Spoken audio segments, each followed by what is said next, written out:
You're standing in a clearing. It's roughly 12,000 BC. The sun is rising over what will one day be northern Europe, but right now it's just glacial melt, birch forest, and your tribe. There's no police, there's no court system, there's no written law code you can appeal to. There's just 30 people who know each other's faces better than their own. A man who did something the group cannot tolerate, and a collective decision that has already been made. And somewhere, at some point, your ancestors looked at someone who broke the unspoken rules and thought, this person cannot continue to exist. Not exile, not shunning, not let nature handle it. Deliberate, intentional, community-sanctioned killing. This is the story of when humans invented execution. Not murder, that's probably as old as violence itself. Not war, that's organized killing of outsiders. Not sacrifice, that's killing for the gods. We're talking about the deliberate killing of your own group members as punishment, as social technology, as law enforcement before law existed, and why that might be one of the most uncomfortable innovations in human history. Because here's the thing nobody tells you. Capital punishment isn't a product of civilization. It might actually be one of the things that created civilization. The ability to enforce group rules with lethal consequences might have been the original social contract. Let's start with violence itself, because before you can have execution, you need the capacity for deliberate, premeditated killing within your own species. And that has been part of the human story for a very, very long time. The oldest confirmed evidence of interpersonal violence in hominids comes from the Cima de los Huesos site in Spain. Researchers found a 430,000-year-old skull with two identical fractures, not accidental, not from a fall, from a weapon, wielded by another early human, struck twice in the same spot with intent, not random, not heat of the moment, deliberate. But violence isn't execution. Violence is everywhere in nature. Male chimpanzees kill each other. Lions kill rival males. Even our closest relatives engage in what primatologists politely call lethal aggression. Execution is different. Execution requires collective judgment. It requires a concept of crime and punishment. It requires a group saying this behavior violates our standards and then acting with coordinated, sanctioned lethality. And that's distinctly human. The archaeological record gets complicated here because execution doesn't leave unique physical evidence. A stone axe to the skull looks the same whether it's murder, execution, sacrifice, or warfare. Intent doesn't fossilize. But we have clues. In 2007, archaeologists excavating a Neolithic site in Talheim, Germany, made a disturbing discovery. 34 bodies, men, women, children, all killed around 5000 BC. All with similar trauma patterns, blows to the back of the head, delivered from above while the victims were likely kneeling or prone. This wasn't battle. Battle doesn't leave that signature. This was systematic, organized, possibly ritualized. The Talheim death pit represents something dark, humans killing humans with method, with planning, with group coordination. Now, was this execution or massacre, or something in between? The honest answer is we don't know. But the pattern appears again and again. At Schletz in Austria, dated to roughly the same period, another mass grave, 67 individuals, similar trauma, similar positioning. At Aspern/Schletz in Germany, excavations in the 1980s revealed remains showing patterned violence that suggested not just killing, but killing according to some kind of process. The violence isn't random. That's the key. Random violence is evolutionary noise. Patterned violence is technology. But here's where it gets interesting. The earliest clear evidence of what we might call legal execution doesn't come from archaeology. It comes from anthropology, from studying modern hunter-gatherer societies that maintained ancient social structures into the 20th century. This isn't a fringe theory. Anthropologists have documented for decades that small-scale societies without formal legal systems still practice execution for specific crimes.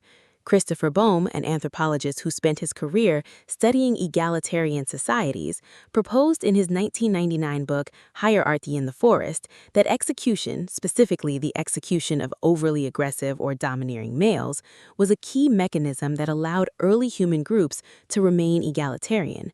The basic argument goes like this. In a group of 30 to 50 people, one very strong or very aggressive male could theoretically dominate everyone else. But if the group coordinates to kill that individual when he becomes intolerable, the group maintains equality through collective violence. And the data actually supports this.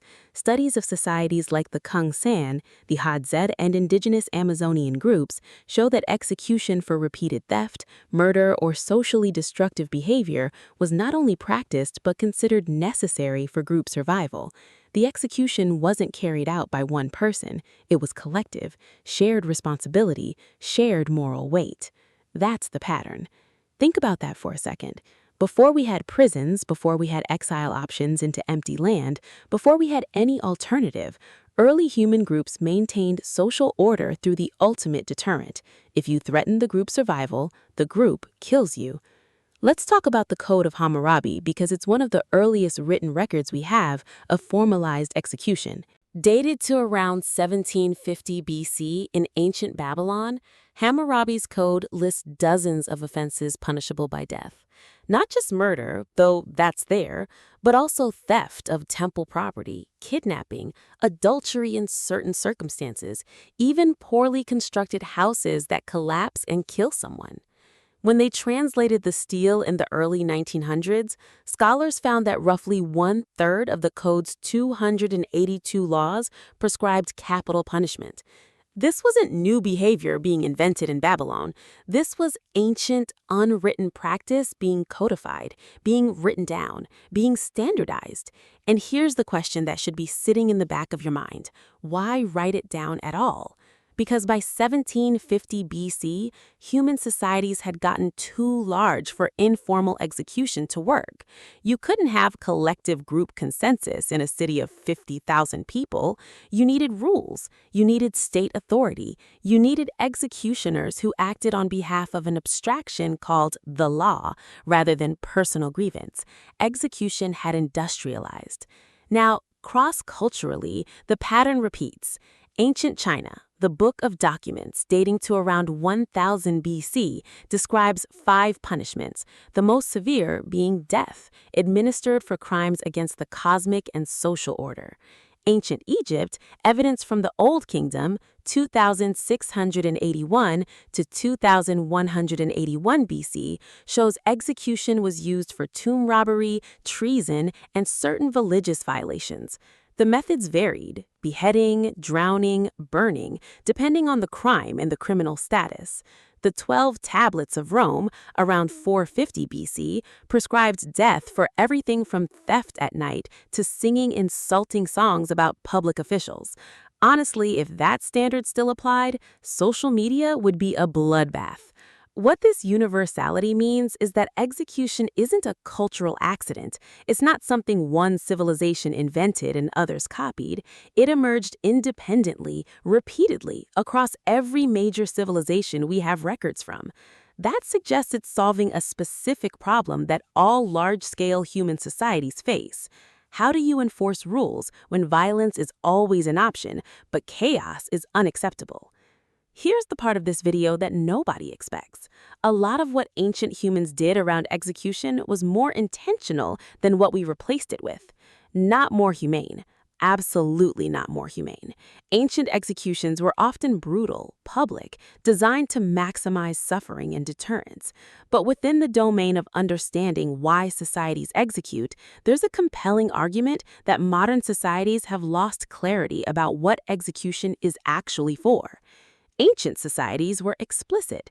Execution removed threats, enforced cosmic order, satisfied blood debts, or maintained social cohesion through collective violence.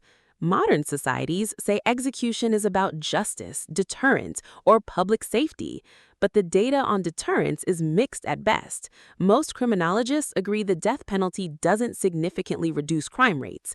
And justice is a philosophical concept that means different things to different people. What we've lost is the explicit acknowledgement that execution is and has always been about group survival and dominance. Ancient humans knew this.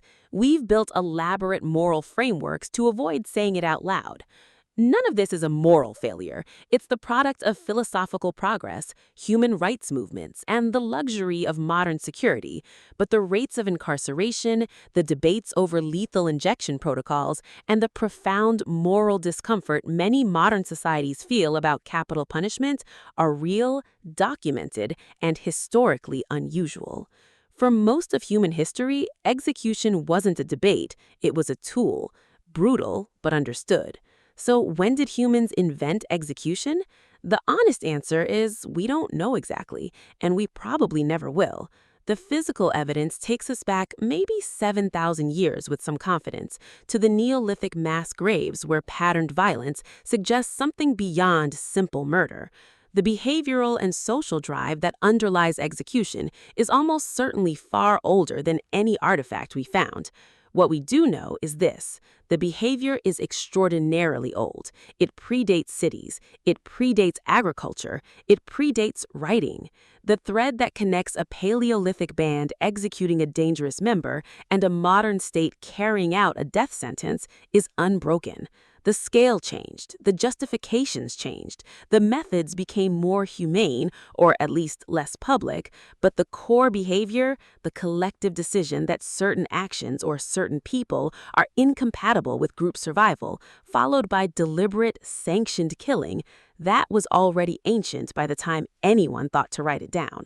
There's something deeply uncomfortable about that. For all the things that separate modern humans from our ancestors, the constitutions, the trials, the appeals processes, there are these thin threads of continuity that run unbroken through tens of thousands of years of human experience.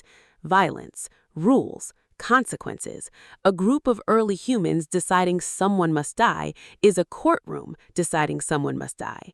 The robes changed, the rituals changed, the language got more formal, but the behavior was already ancient by the time Hammurabi carved it into stone.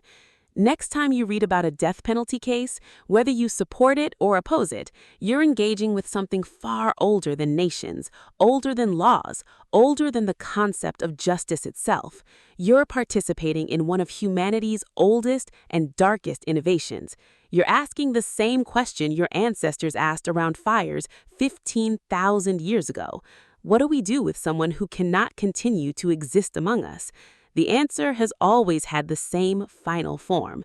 We just got better at not looking directly at it.